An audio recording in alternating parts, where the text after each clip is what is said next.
It is hard to make good art.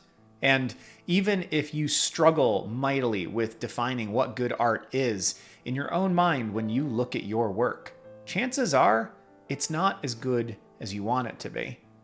And we spend a lot of time as artists feeling like we are bad artists.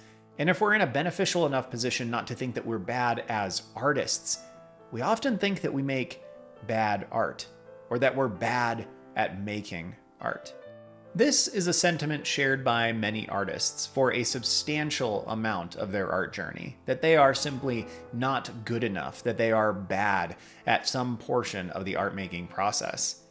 And in reality, depending on how you're defining the term good or bad here, you might be right, and it might not matter at all. So let's start with talking about what we mean by bad.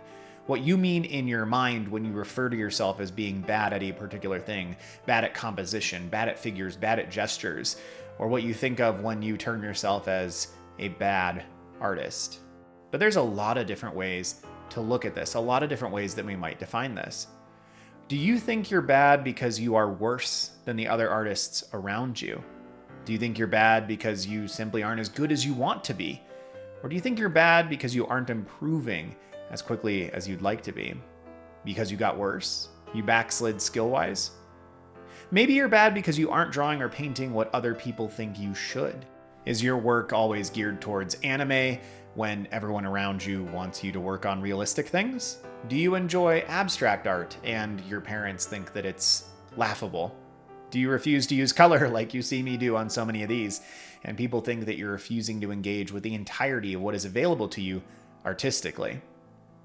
Maybe your personal definition is quite different from any of these that I've mentioned, but I think it benefits you to know what you personally mean, to know what angle you are coming from when you throw out categorizations like this onto yourself. So let's break this down into a couple different pieces then. Let's separate these varying kinds of badness into beginner issues, skill issues, subject issues, and comment issues. The whole point of this is simply to unpack what you think about yourself, how you think about your art and your progress, and to hopefully give you some tools to realize that you are not nearly as bad as you think you are, if you're bad at all. So let's start with beginner issues. This is something that is uncomfortable to talk about sometimes.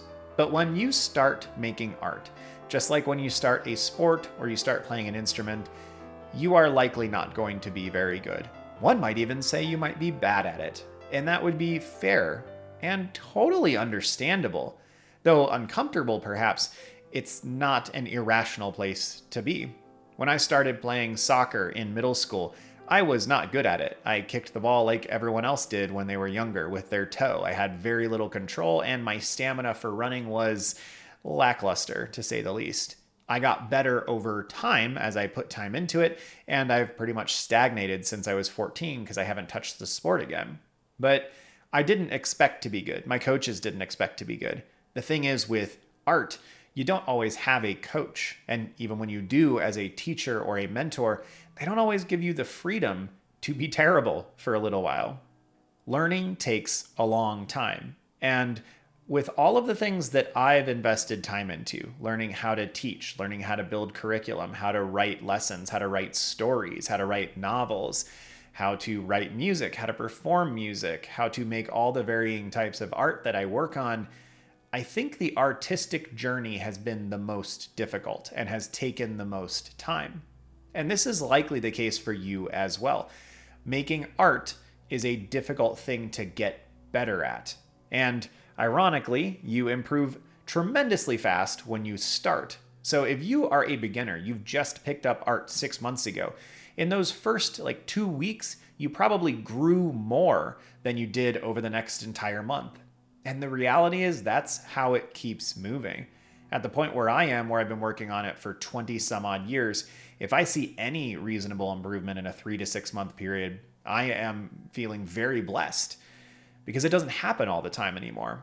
Because a lot of the things that I'm working on are very, very specific or niche.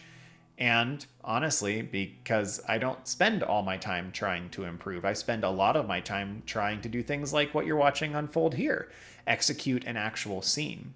Could I improve more if I took the hour and a half, 2 hours that I spent on this drawing and just worked on developing a skill? Perhaps, but I wouldn't have enjoyed the time as much. And at my age, that's a huge part of the balance, is balancing skill growth versus sheer enjoyment of the things that I'm working on. Progress is often slow, and then fast, and then imperceptible, and then it cycles. You will often hit plateaus where it feels like you aren't growing at all, and sometimes these periods can last for a very long amount of time. Sometimes they simply feel as if they're lasting for a long time, and sometimes they actually do. This is much harder if you have others around you, others that you can't know how much time they're spending on things, and you just see them improving faster or staying further ahead of you. You're not catching up to them. If you are in high school and from your perspective you are being introduced to something for the first time and other people seem to excel, do you truly know that they haven't been exposed to this thing before? Your eyes often develop faster than your hands as well. You have a tendency to see mistakes in your own work much faster than you develop the ability to actually fix those mistakes or avoid them. This is one of those beautiful, terrible things about art, is that you will learn how composition functions before you're able to actually execute function. You'll learn how to identify problems with the drawing of a portrait long before you'll discover how to actually set it up correctly and avoid those problems. This is something I've talked about a lot on this channel and something that I had to work with a lot of my students, because as your skills progress, you often fail to see that you are progressing at all. And this only seems to occur like this in art. When you read back over something you've written, you can often see that you got to that solution faster, that the verbiage is better. When you're playing an instrument and learning, it's really easy to go, oh, I couldn't play that scale at 90 beats per minute 2 months ago.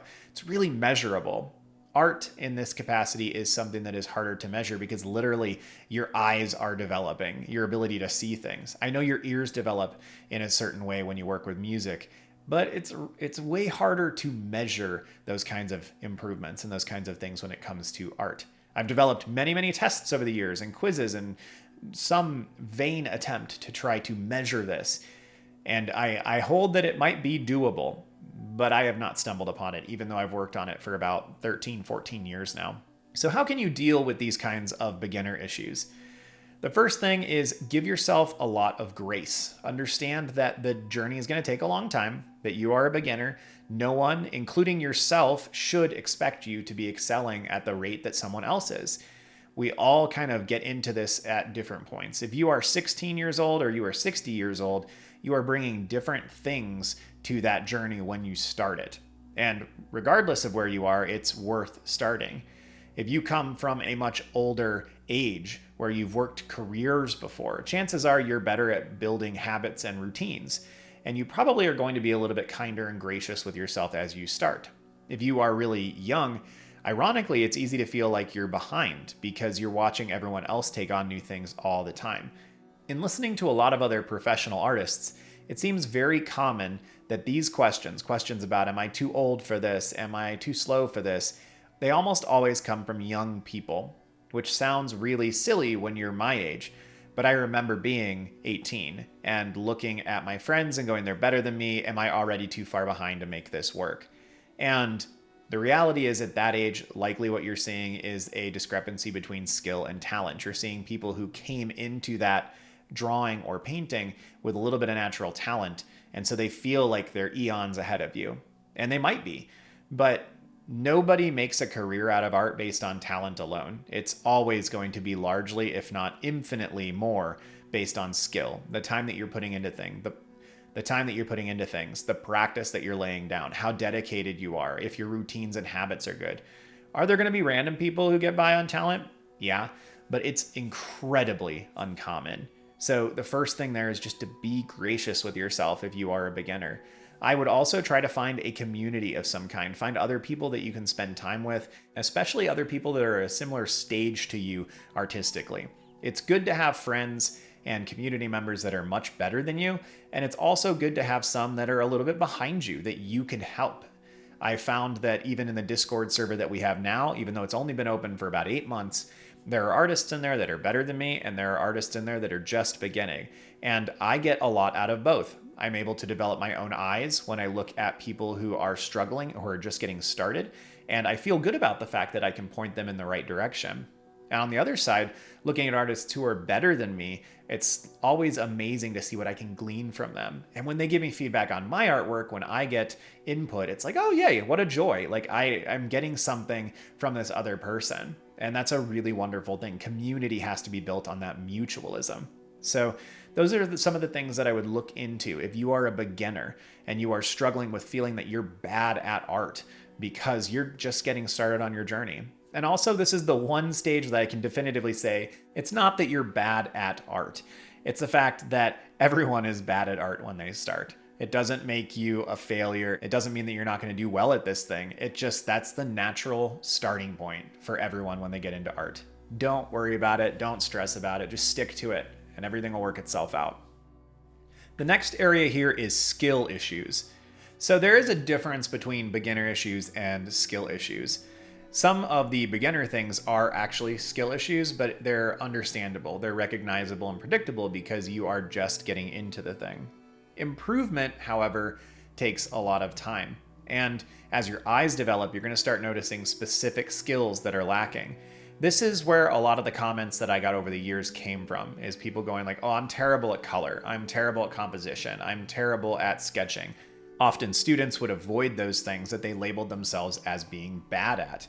They would go, oh, I don't like doing the thumbnails. I'm not good at them. It's like, well, yeah, but like you're not good at them probably because you're not spending any time working on them. None of us are good at a thing that we don't put any time into generally. I mean, every once in a while you get the weirdos, but most of us are not going to be good at color if we don't spend a lot of time mixing color. Greens and tans are really hard for me to mix when it comes to painting. I have a tendency to make paintings that are really, really chromatically strong, and I don't mute my colors enough.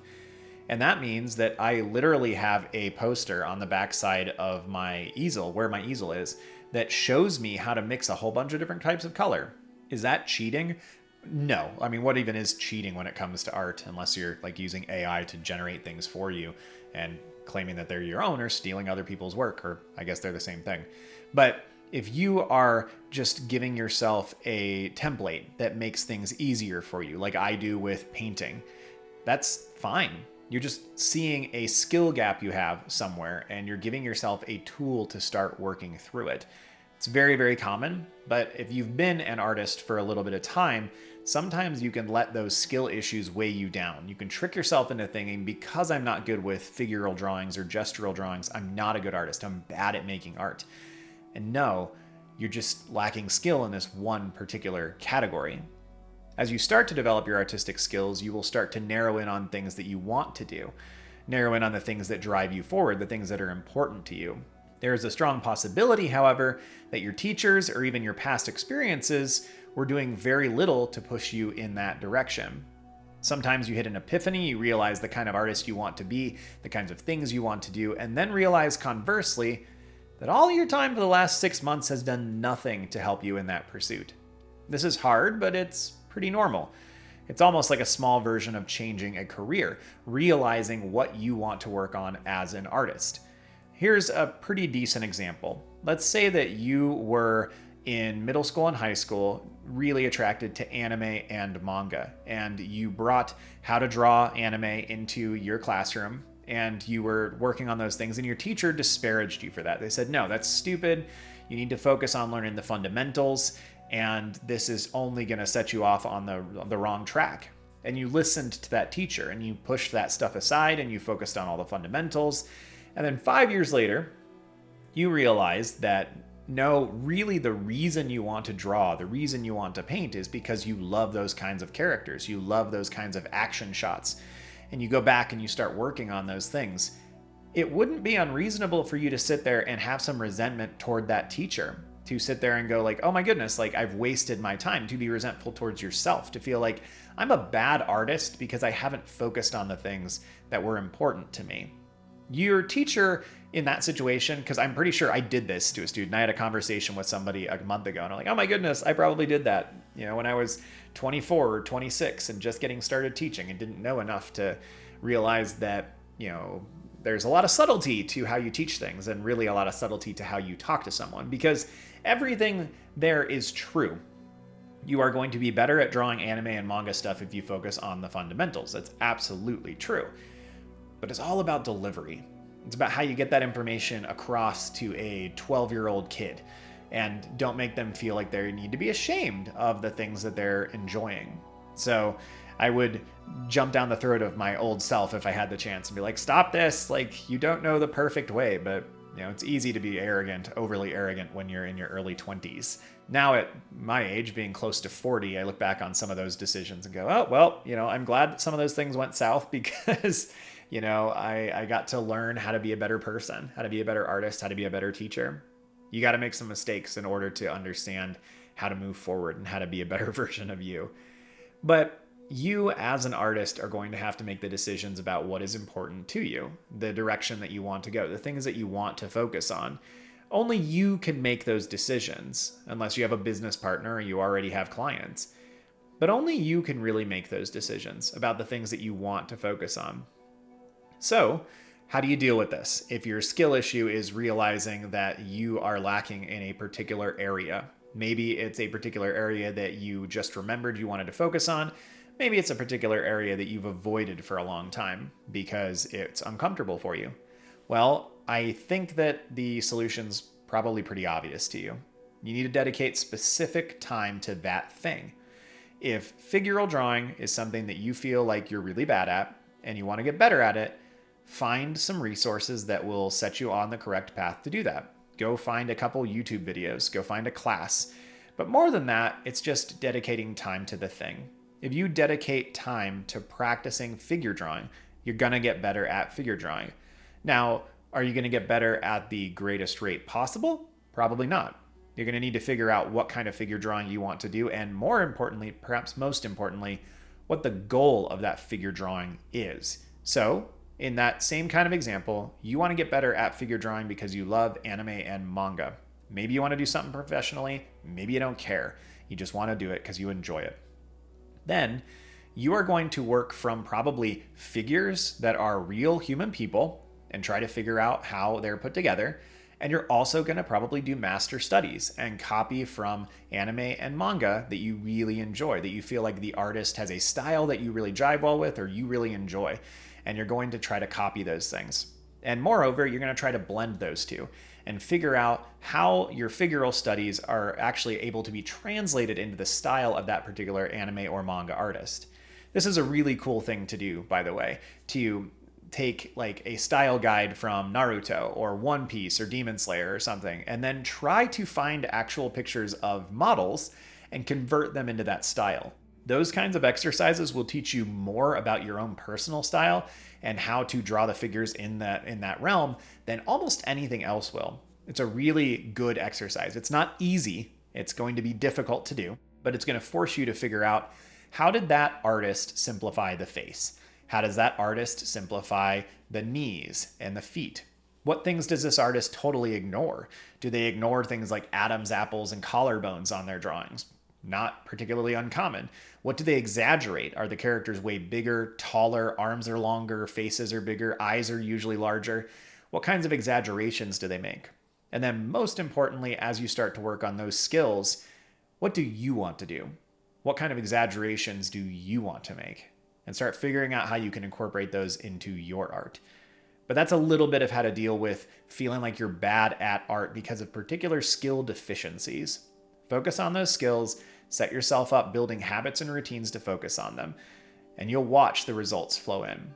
It might not be quick, but they will eventually come in for sure. The next category is subject issues. There's a lot of pieces here, so we're just going to start kind of pulling them apart. Maybe you're not doing the kind of work your family wants you to do. This is really, really common for artists. And this can be especially the case if you are trying to do something professionally. If you want to be a professional artist, there is a huge chance that you are going to get pushback from people in your life, from your family and your friends. Some of that will come from the fact that they feel like it's risky. They don't want you to do something that there's a high likelihood of failure with. Maybe one of them tried to do something like this in their life and it failed for them. And so they're like vicariously feeling that negativity and that pessimism. Maybe they're right. But you know what? No one else gets to make that call for you. No one else gets to decide what kinds of risks are worth taking and aren't worth taking. I really wanted to be a professional artist, and I was terrified to do it when I was finishing high school at 18. And my dad, bless him, tried to show me that it was going to be very hard, and he tried to introduce me to some professionals. And I ended up going to a state school and following a slightly different path. But I do look back sometimes and wonder, like, how would that have been different if I would have had people in my life that would have been really encouraging? How would it have been different if I, as an 18-year-old, would have been able to articulate my own worries and would have been able to articulate what I wanted to do? Would my parents have been able to help more if I had actually known how to talk about what I was talking about? My parents tried to be really helpful. It didn't end up helping very much, but they tried. They seriously did try. And after years of teaching, I've seen so many families where they actively disparage their kids from doing anything with art because they're worried that the kid's going to be living in their basement until they're 30, that they're not going to ever grow up, then they're not going to make any money. And, there's some valid concerns in there, but there's more to life than money. And it's also totally fine to just work on your art as a hobby and not a career. And I wrongfully thought that this would be something that would evade that critique from family, but it doesn't. You will get family members who will feel like you're wasting your time. The same family member who might sit and watch 3 or 4 hours of football a week, and they're yelling at you for spending 2 hours working on your drawings. So try to be aware of those kinds of things. That your parents, your family is going to have opinions about how you spend your time artistically, and you can kind of choose how you let that affect you. Maybe you're not doing the kind of work your teacher or your school wants, like I mentioned earlier with the anime or manga. This can be something that can make you feel bad about your art, bad about your artistry, because you're not doing what an authority figure wants. Keep in mind that most authorities who are steering you in a certain direction are either doing so because that's the curriculum that's been devised by the institution, or it's because it's what they feel is best for you as the artist, and they might be right. Again, when most teachers push students away from anime and manga, it's really they're trying not to let the student hone in on something too early, to box themselves in. It's a noble idea, it's just handled really poorly most of the time. So try to wrap your head around what it is that you want to do and how to actually move forward with that. This is very similar to the skill issues, right? I spent a ton of time focusing on what I thought I should make and on other things that I wanted to make. And so I had huge subjects of art where I'm a bad artist when it comes to this thing. Like I'm a bad oil painter, I'm a bad figure artist, I'm a bad portrait drawer. And in some of those capacities, I would still say those things. Like I haven't gotten away from that. But for me, a lot of it has changed to reframing, to thinking about it. I'm not a bad artist in this capacity. That's just a skill that I haven't worked on yet. And there's more skills that I haven't worked on than there are skills that I have worked on. And this is probably the case for all of us because when it comes to art, you have the entire infinite possibilities of the human mind and our world at your disposal. The chance that you as an artist are going to be capable of drawing every single animal on the planet or any kind of human on the planet in any kind of pose is basically impossible. There are people who have those abilities, maybe, but I've never seen one. I've seen some very impressive artists, but I've never seen somebody who's able to do that entirely. So how do you deal with this? Feeling like you're bad at individual subjects. You're not good at those things. So focus on what you desire. If you're going for a hobby artistic career or a professional one, these are things that you should have some different ideas concerning. You should allow probably less pressure when it comes to the hobby because this is for you. And if it brings you joy, that's probably enough of a reason in and of itself. If you want to be a professional, though, then you will need to know how to deliver to others what they want. So when you do have people in your life that feel like you're focusing on the wrong things, there's a chance that you could have a client as a graphic designer who wants you to work on something you don't want to. And maybe you have the luxury of declining that client, and maybe you don't. Maybe you're going to have to figure out how to work for someone else and work on things that you don't want to. If you're going to do this just for yourself, then start working on dismantling all of the tethers that other people and their opinions have on you and your art. If you make it for you, just make it for you. This is a lot of the artwork that I work on right now, though to be fair, a lot of the stuff that I'm working on is building towards bigger things. I'm continually working on these drawings and illustrations to get better so that I can be working on illustrating stuff for my stories and children's books. I also have work in a gallery right now, but I look at like the work that sells and then try to go, okay, so maybe that's not my favorite piece, but that's something that was cool enough, good enough, desirable enough that somebody wanted to purchase it. And those kind of things inform the different aspects of who I am as an artist. Now, the last category I want to talk about is comment issues. This is comments from other people, the feedback that you get from them. So someone insulting your artwork or bullying you is a really easy way for you to feel like you're bad at art. If somebody who is jealous of your work or is just a jerk tells you something enough, there's a good chance you start believing it.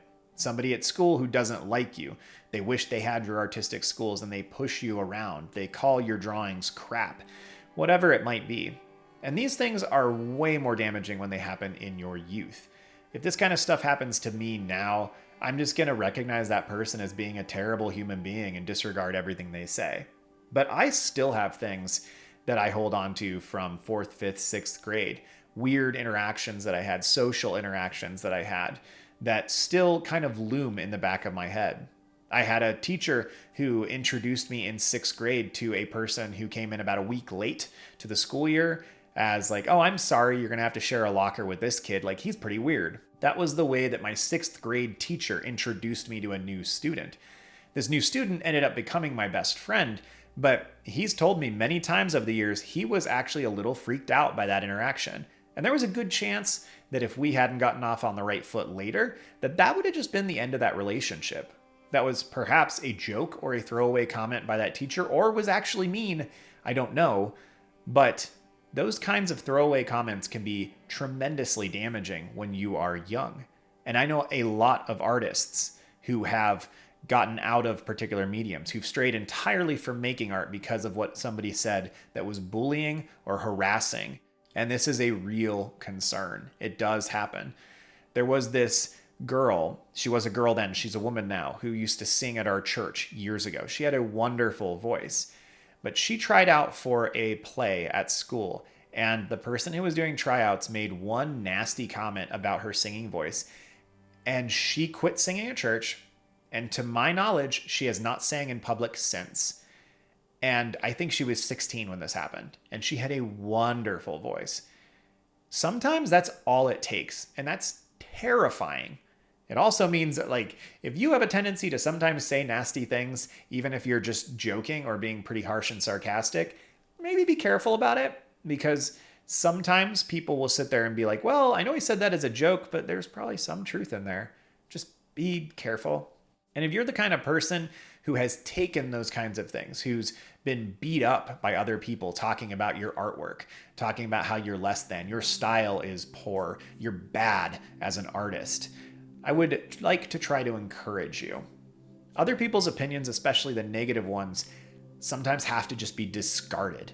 If a person valued you so little as to insult your artwork, is that the kind of person that you want to be giving that kind of power to? The power to decide what you do with your art. I know that it's not quite that simple, but people that are discouraging and insulting concerning other people's things, other people's artworks, generally break into 3 different categories. People who have no idea what they're talking about with art, people who are insecure about their own art, or people who care about you and are trying to protect you and doing a really poor job at it. And I would add here on the end that you also just have people that are jerks.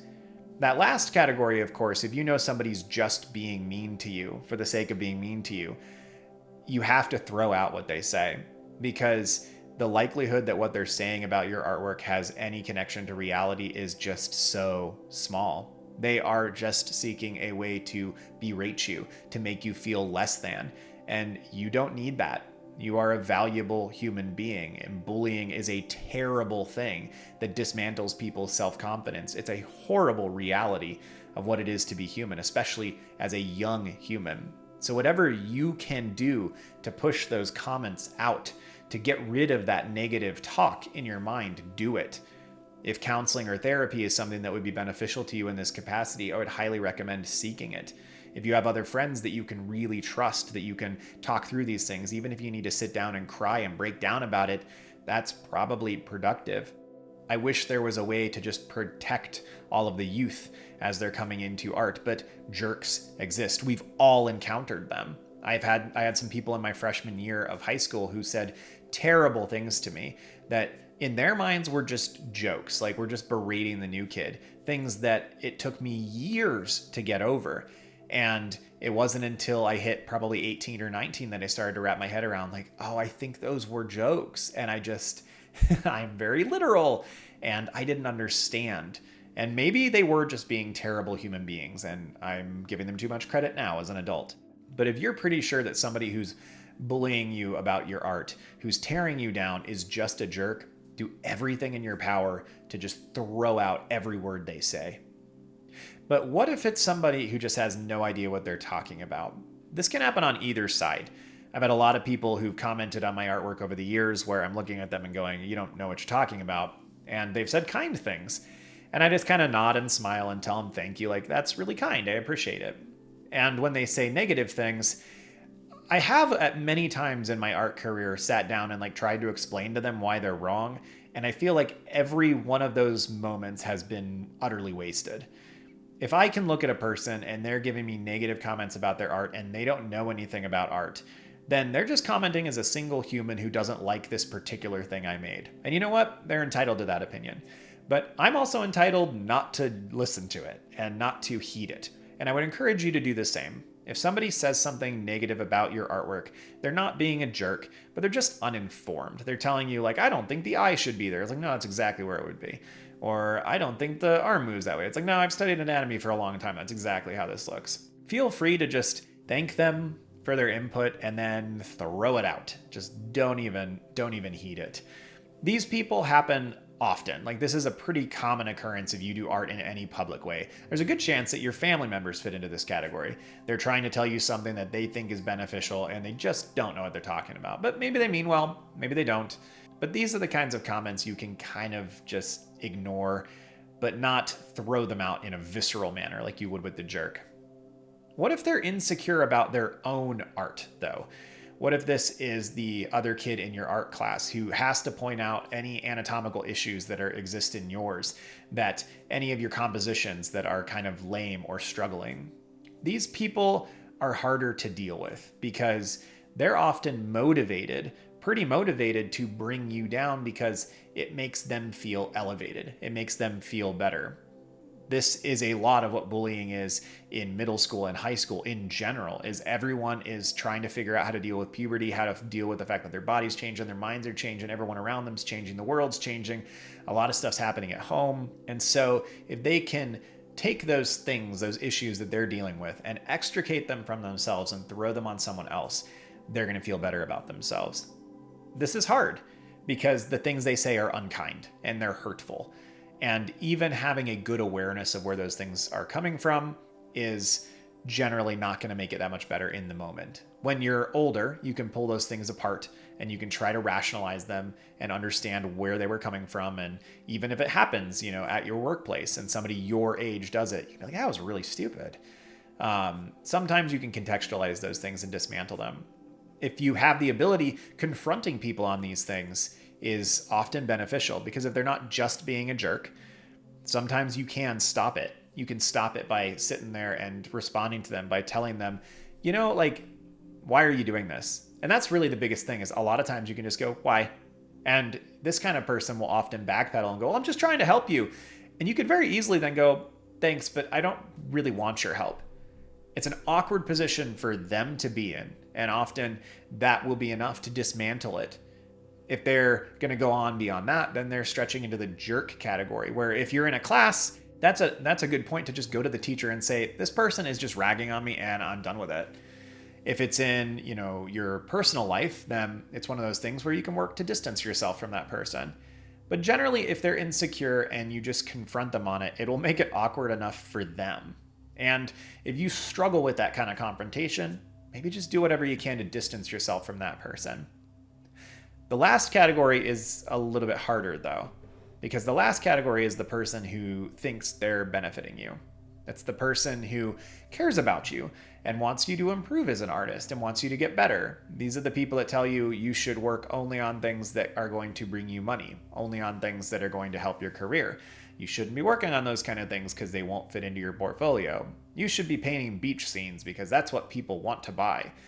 And there is a good chance with this kind of person, if they're informed, that they are right in some capacities. And that doesn't mean very much. Because at the end of the day, this is your art journey. And you get to decide what you do with it, how you move forward with it, what you want it to be. And they might have good feedback for you, but it might not be applicable in that moment. These are the hardest ones to deal with, though, because these are often the people you can't just get rid of. You can't just be like, well, I'm not going to see Uncle Murray anymore because he keeps telling me what to do with my artwork. So these ones, if it's a close family member and you have the ability to have that conversation with them, it's probably going to work out well. They're probably going to get their feelings hurt, but that's kind of part of being an adult sometimes.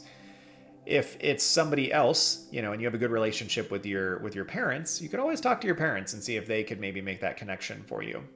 I've had a couple times of these kind of things happening, and eventually I've just tried to get to a point where I don't respond viscerally, where I will just call it out in the moment, just like I would with the insecure person, and just be like, what's your goal here? Like, what are you hoping to achieve through this conversation? And generally that either explodes into something unproductive, but it ends, or it develops into a conversation where we can sit down and we can talk about it and kind of figure out a way to proceed and a way to move forward. But it's hard. And honestly, everything we've talked about in this whole podcast is hard. If you feel like you are bad at art, it does benefit you. It behooves you to look into the why, where it comes from. But chances are you might have some perfectionistic tendencies. You might have some past trauma or some pressures that you put on yourself that are putting you in a situation where you don't feel good about yourself and the things that you produce. And that's something that most of us struggle with. And it's difficult.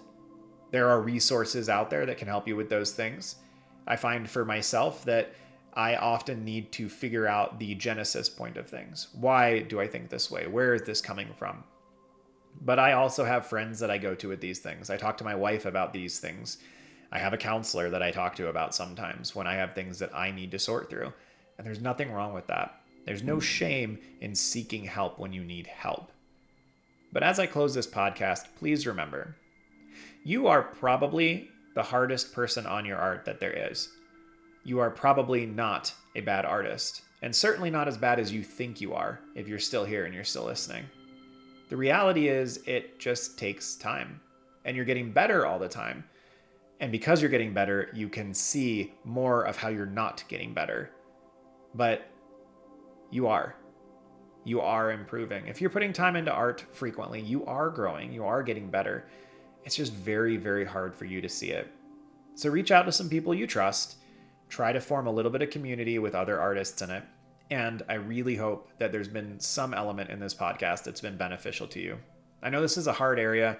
I don't feel like I covered everything or gave anything its due diligence, because the more I chew on it and talk about it and unpack it, even with my script and my ramblings and thinking about my own life, this is just an immense, immense topic. And I just hope that there's been something in here that's been beneficial for you. Well, as always, thank you for your time. We have a Discord server attached to this channel, and if you want to check it out, it's a great place to start building some artistic community. There's a link in the description below.